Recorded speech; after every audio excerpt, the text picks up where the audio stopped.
The world of anime and all things adjacent, manga, visual novels, figures, games, and whatever else, is an enormous market with a seemingly ever-expanding demographic and target audience. And for those of us who like it, whether we love it and obsess over it, or just enjoy it casually every here and there, I wonder how many of us have taken the time to think about why. What is it that makes us like this style and medium, these particular avenues of entertainment? Because for those who don't like it, whether they've barely dipped their toes in or not, it's not uncommon for it to be met with confusion and sometimes even judgment coming along with it. Besides the obvious answer of, we all like different things, or we all have different tastes, I want to talk about some of the possible reasons some of us like and others don't like anime, and why some of those things are more or less important given certain circumstances or context. As I was asking myself that lingering question of why I like it, and inevitably let my mind wander to why some instead judge it, I arrived at a central conclusion. That being the kids who Naruto run in public, making any unfortunate onlookers want less than nothing to do with whatever was going on there. Kidding, of course. And if you are one of those kids who Naruto runs in public, or adults, not necessarily having to be a kid, never stop being yourself, truly. Do what you love and what makes you happy, no matter what anyone says. Stigmas, awkwardness, and jokes aside, I believe a primary criticism of the content itself is that it very heavily and regularly relies on the age-old writing technique of style over substance, which I do recognize can be either a positive or negative, depending on your personal preference. Some of us want intricate and complex narratives, and others might just want to watch something that looks cool without having to think about it. Again, the audience for anime seems to be growing practically exponentially, and with more consumers, there is equally a need for more content. New series, new movies, new spin-offs, and tie-ins are released at a pace that's impossible to keep up with. With so much content being pumped out one right after the other, a lot of it ends up being, or at the very least feeling, derivative or stereotypical, full of cliches and tropes and not doing anything particularly innovative or interesting. So a lot of series, sadly, can kind of be waved away and disregarded. But when creating something to be consumed and that relies on being consumed, because it of course needs to be profitable, certain things need to be prioritized in order to ensure that said product be consumed and is profitable. Making that priority mainly marketability. Because if you can't convince someone to watch your show, then why would anyone watch it? And the easiest way to convince people is through easily and immediately recognizable surface-level qualities. I actually make a similar argument in one of my other videos, but about video games specifically. How one aspect gets all the attention, leaving others mostly neglected. It's all too often that story and character and writing quality as a whole takes the back seat when it comes to the various aspects of a series, frequently passing the torch off to spectacle to carry the weight and do all the heavy lifting, while character development and plot progression takes a seat on the bench to kick back and relax and, well, enjoy the rest of the show. Just a quick disclaimer, the footage on screen won't necessarily represent what I'm talking about in the moment in an extra effort to avoid copyright claims, so you can treat this more like a podcast to have on in the background than an actual video to watch. Anyways, I'm going to go into some examples, and I know that most of them, if not all of them, are going to be controversial, at least for some viewers. So before you flood the comments with arguments, just know that everything I'm about to talk about, all sources, all shows, all series, all characters, I really enjoy. A lot. The reason I'm using them as examples is because I'm familiar with them, and I'm familiar with them because I like them so much. So please watch or listen to the video in its entirety and really hear me out before succumbing to the dark side. To get the heaviest hitter out of the way first, I'll start with what I consider not only my favorite anime of all time, but my favorite show of all time. The more than beloved, as sinful as it may be to criticize, Neon Genesis Evangelion. Evangelion follows quite a few characters, but among them is the one and only Asuka Langley Soryu, not to be confused with the Evangelion rebuilds, Asuka Shikinami Langley, as they are very different characters. I'll focus on Soryu because she's the most blatant fault in writing as far as character design is concerned, and I of course don't mean appearance. And for additional subjective context, Asuka is also my favorite character, and not just in Evangelion, not just in anime, but in all of media. Regardless of my subjective favoritism, Asuka's character has a number of questionable design decisions, written at a staggering 14 years old to start, and if you've seen the show all the way through, you should know just how absurd what I just said is, given the context of the show, and everything that our beloved characters go through. Asuka is 14 years old throughout the duration of the series. She is by every definition a child prodigy, having not only already earned a university degree by the age of 13, but also being fluent in Japanese, German, and English, and on top of that, having also been rigorously trained to pilot an Ava unit, being officially selected as a pilot when she was only about 4 years old. Though I'll admit I'm not 100% sure about how old she was when she was selected. She could have been anywhere between 3 and 6, but 4 seems to be the most agreed upon age. Either way, I don't know what we were doing when we were 4 years old, but clearly it wasn't enough, since we weren't hand-selected and recruited by a secret military organization to be a highly specialized operative, one of only 2 in the world at that time. For additional context, and to be as objective as possible, like many of the characters, she comes from quite a tragic background, with her mother having been delusional and having committed sewer slide not long before Asuka was selected as a pilot, and her father remarrying not long after that to a now stepmother that Asuka didn't exactly approve of or get along with, leaving her in the background as a secondary priority, if a priority at all, to her now parents. And neglect, no doubt, has the potential to do a lot of damage, mentally, to a child. Asuka is packed full of flaws as a character, and by that I mean as a written character with intentional and designed flaws, because those events are very clearly meant to be reasons and explanations for the flaws shown within her throughout the series, not flaws as in plot holes as a result of poor writing.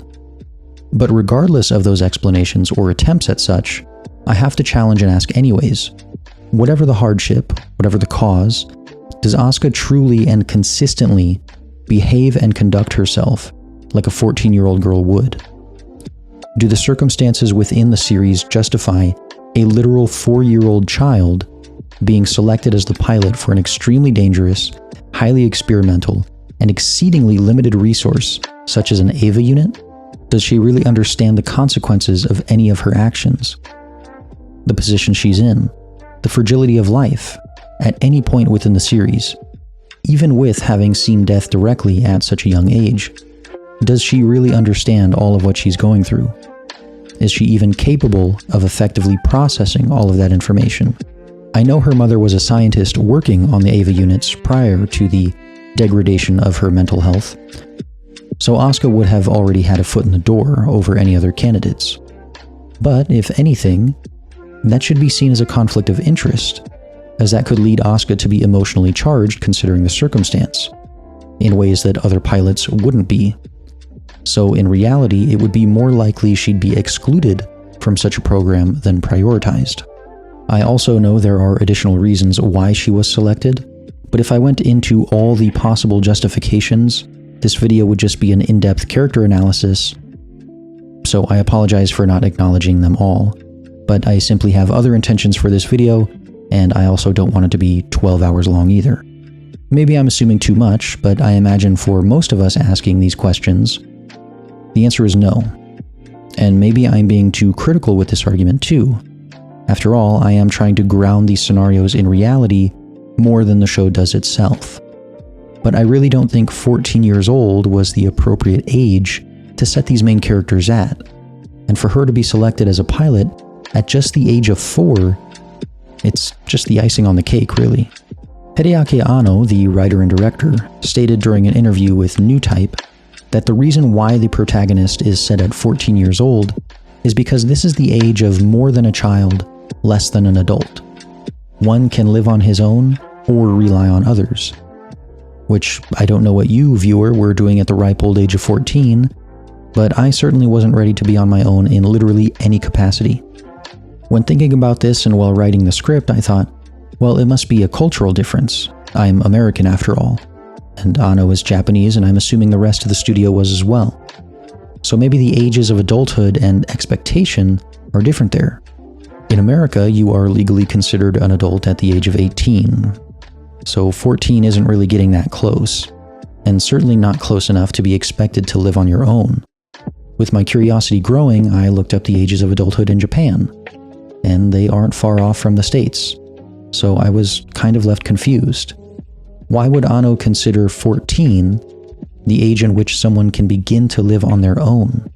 I know this isn't meant as literally living alone, but I think you know what I mean. You know, that level of expectation to begin to take care of yourself.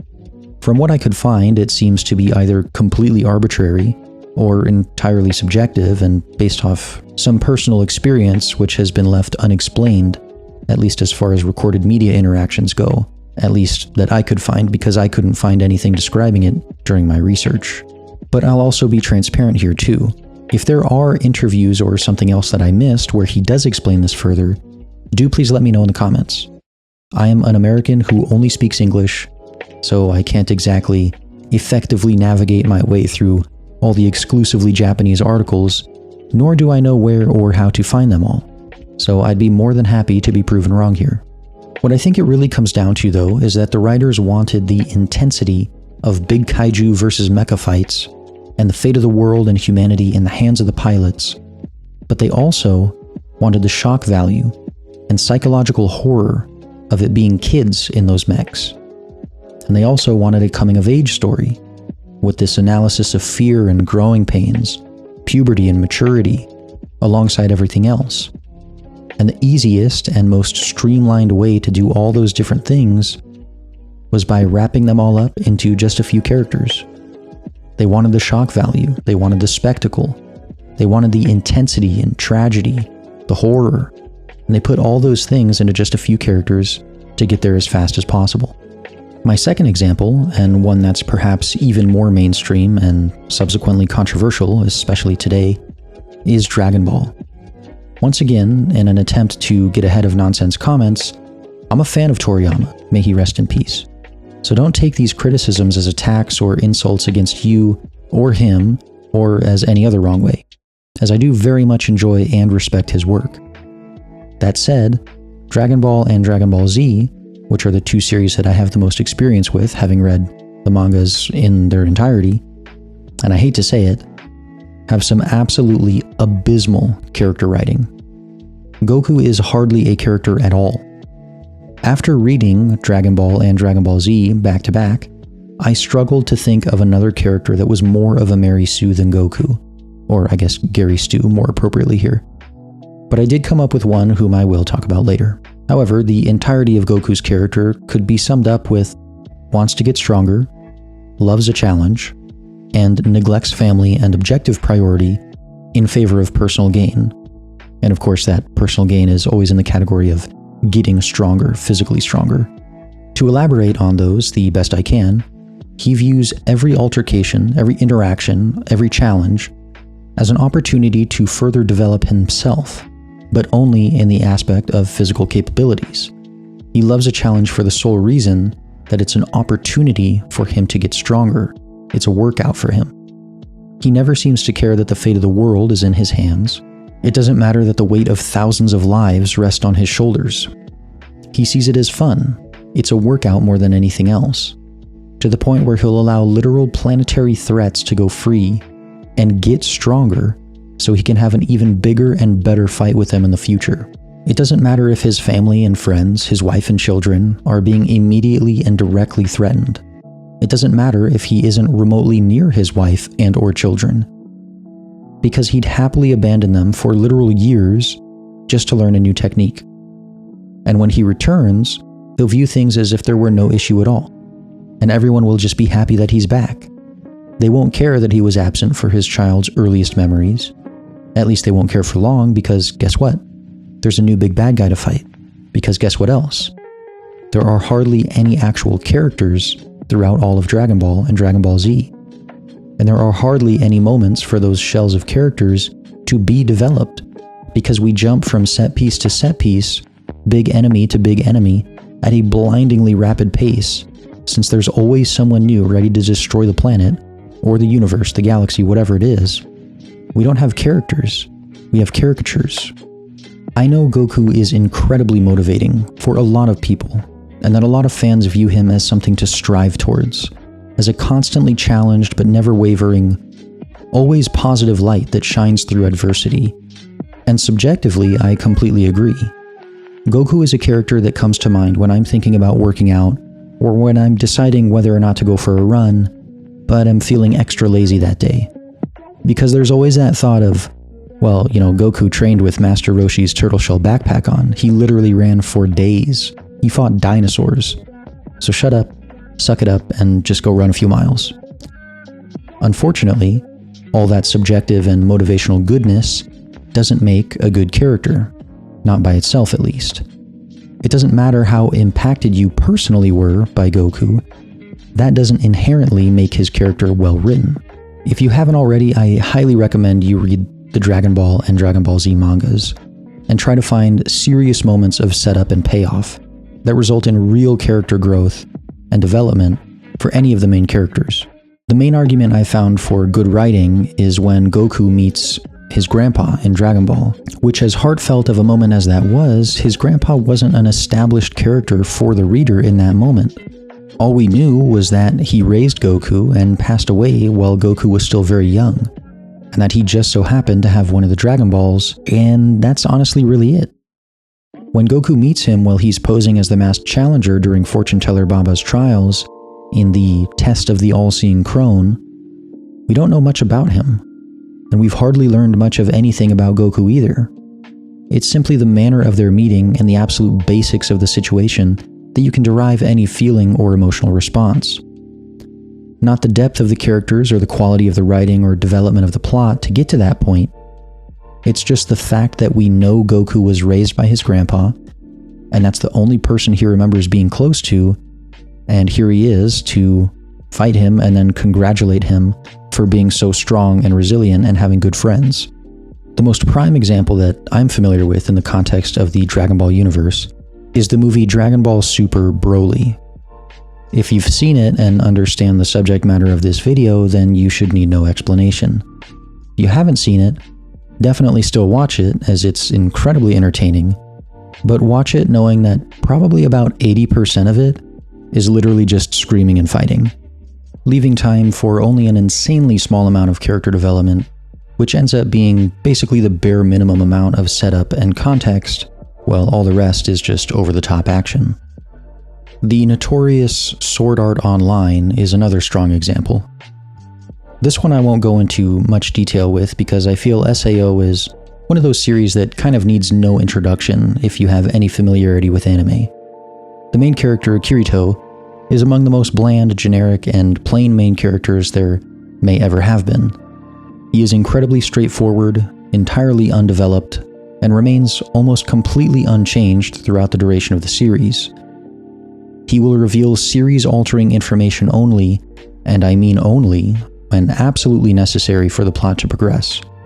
Never to make things more convenient, never to set up an eventual payoff, only when it is absolutely required. But it will always seem like whatever knowledge was just disclosed is information he's had for an extended period of time. He is seemingly all-knowing, and always the most capable for whatever task is at hand. Whether it be in-game or in real life, he's the Black Swordsman, he's a legend, he never fails. He is essentially perfect, and it is entirely dull. Once you realize how consistently capable he is of whatever he needs to be capable of at any given moment, since he can just will himself to be capable of just about anything, all tension and stakes are lost. You'll realize within the first few episodes that nothing is ever actually at stake, because Kirito can and will always save the day. And if he can't initially, then, like I said, he'll just will himself into being able to later. I know the series is written in the context of an MMO, so it wants to be a power trip for the players. But when Kirito is needlessly and inexplicably better than literally everyone else, it's hard to identify with, even when considering the subject matter. There are always better players. There are always challenges you can't overcome, at least not at first. And Kirito doesn't seem to really have any of these issues. He wins. He saves the day. He gets the girl. Everybody loves him, and then he comes back for more and does it all over again without any issue, and is admired by everyone around him. But the fights and the spectacle and the animation, it looks great.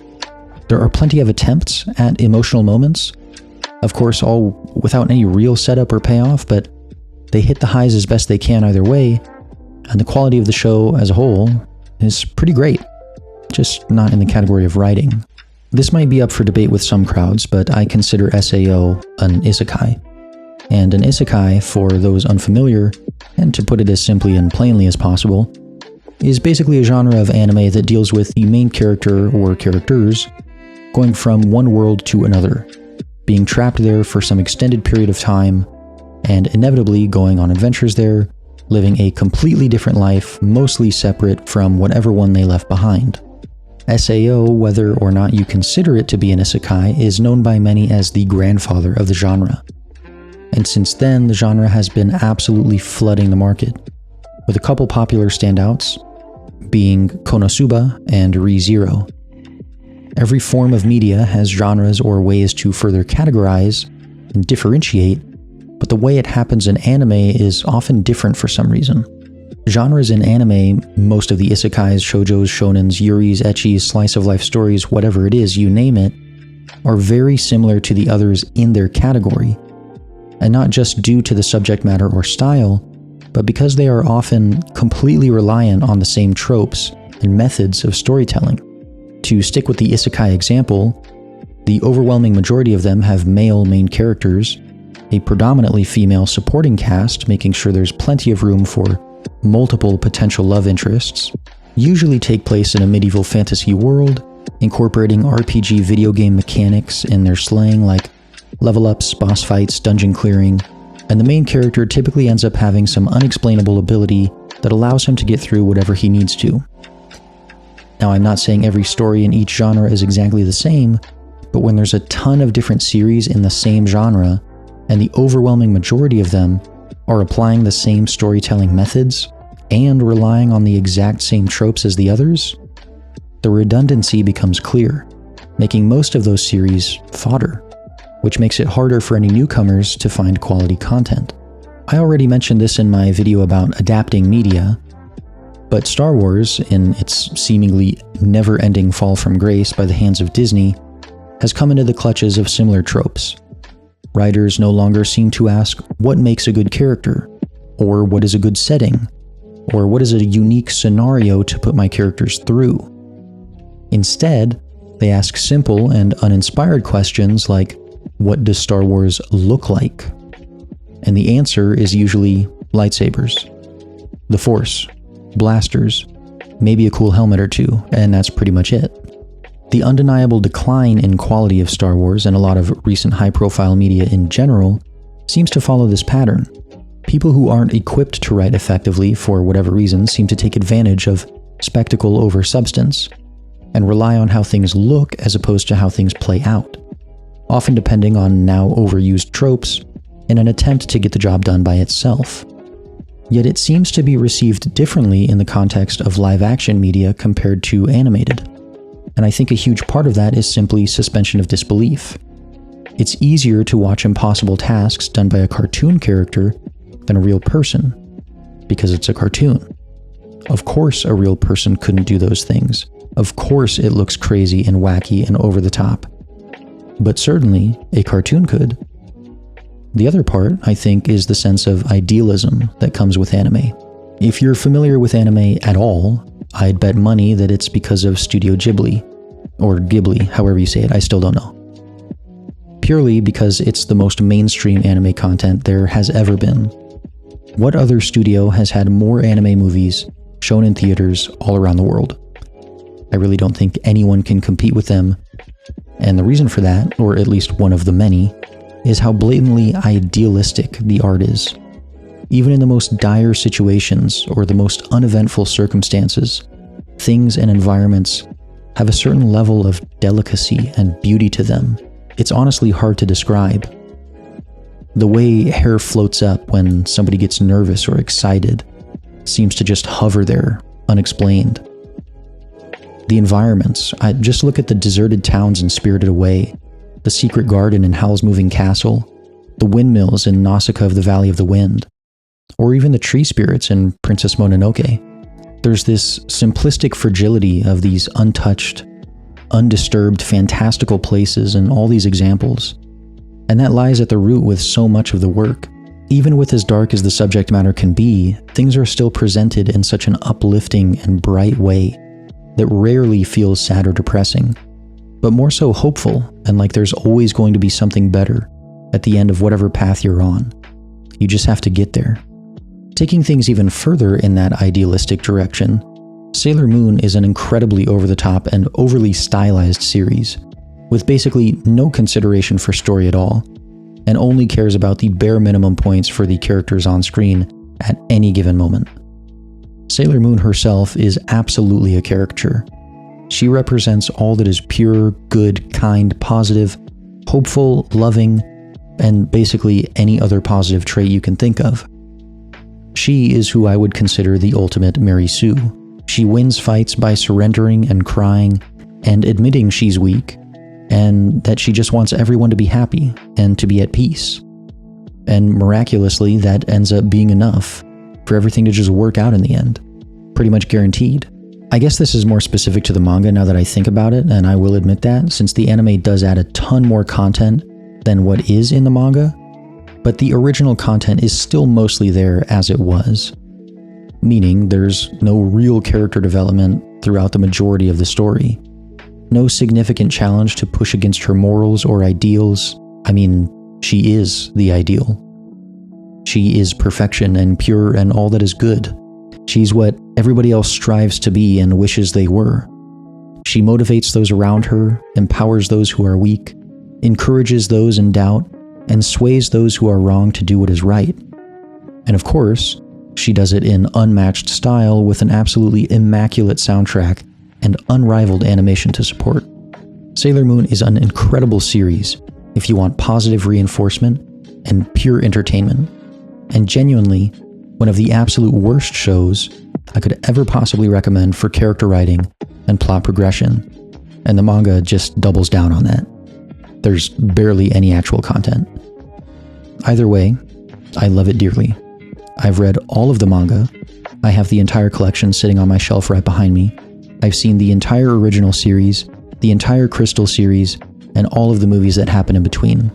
It is undeniably one of my favorites. While I was getting clips for this video, I actually ended up recording way too much, because once I started recording, I forgot to stop because I just kept on watching. It was just so entertaining to me.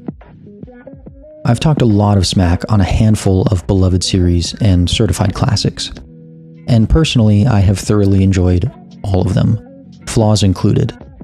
The thing is, for people who don't already like the art style, it's unlikely the themes will be good enough.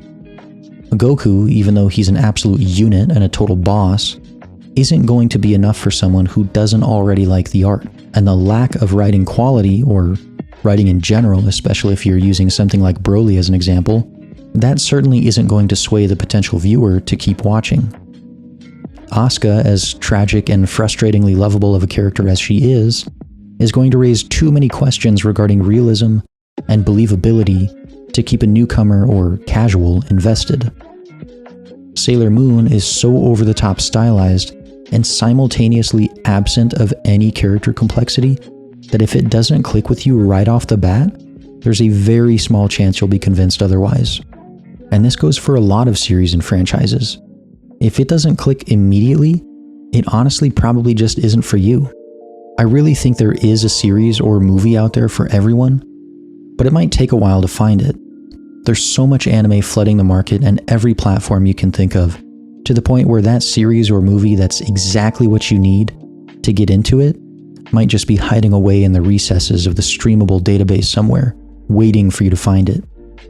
If you're on the fence about anime, or if you know someone who is, I think it's just a matter of mindset and finding the right content for you. Just like any other media, there are so many categories and genres that make it somehow simultaneously easier and harder to figure out what you like. But you just need to do the research and try out some different things until you find what you're looking for. And that's really all there is to it. Do some research, ask questions, And don't be afraid to jump into something just because it looks cool. You might end up loving it. And if you don't, that's alright too. There's always plenty more waiting for you. If I'm being honest, I love anime, but it's pretty rare that I'm in the mood to watch it. I have to be in the right mindset and in the right mood to watch anything anime. But when I am, and I do, and it clicks, it's fantastic. Anyways, thank you so much for sticking around to the end. I'd love to hear about your favorite anime, or manga, or both, whatever, in the comments. So keep those recommendations coming, and as always, stay happy, stay healthy, and I hope to see you next time.